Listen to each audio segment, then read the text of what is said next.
বলে, বিভিন্ন কথাবার্তা বলে। কেউ যদি কথাবার্তা বলে তাহলে সে গুনাহগার হবে, ওয়াজিব লঙ্ঘন করলো। একটা ওয়াজিব কুরবানি পালন করার জন্য লক্ষ লক্ষ টাকা খরচ করি, 15 দিন আগের তেনে 7 বাগির কাছে যাই, আমি আসিনি আঙ্গ লগে এইবার বিদেশ ফোন করি, এরপরে কত কষ্ট করি একটা ওয়াজিব পালন করি কুরবানি।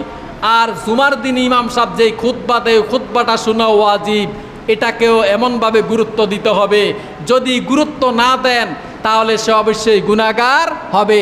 যিনি সামর্থ্য থাকা শর্তে কুরবানি দিল না তার যেমন গুনাহ হবে, আর যিনি খুতবা চলাকালীন সময়ে কথা বললেন তারও গুনাহ হবে। বুঝে আসলো নি? তাহলে খুতবার সময় বাচ্চারা দুষ্টামি করেন, আপনি যদি বললেন এই বক বক, তাহলে আপনিও গুনাহগার হবেন। কথা তো আপনিও বলছেন, আপনার বলতে হবে মুখ দিয়া, কি এইভাবে আঙ্গুল দিয়া কোনো কথা বলা যাবে না। এইভাবে খুতবা খুব মনোযোগ সহকারে শুনবেন। বাচ্চারা তো দুষ্টামি করবেই, কারণ বাচ্চারা দুষ্টামি করা মানে এটা সুখবর, ভবিষ্যতে তারা এই মসজিদের নেতৃত্ব দিবে। এখনই সেটা ফুটে উঠতেছে আস্তে আস্তে, এটা অসুবিধার কিছুই নেই, বাচ্চারা দুষ্টামি করবই।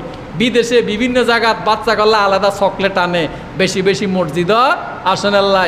আবার আমাদের দেশে বাচ্চারা দুষ্টামি করলে মুরব্বিয়া মনে এক বয়া দিছে, হ্যাঁ দৌড় দিয়ে পিছে চাই, আবার মুরব্বি আইসিনি, এই দিন গেল আর খবরও নাই।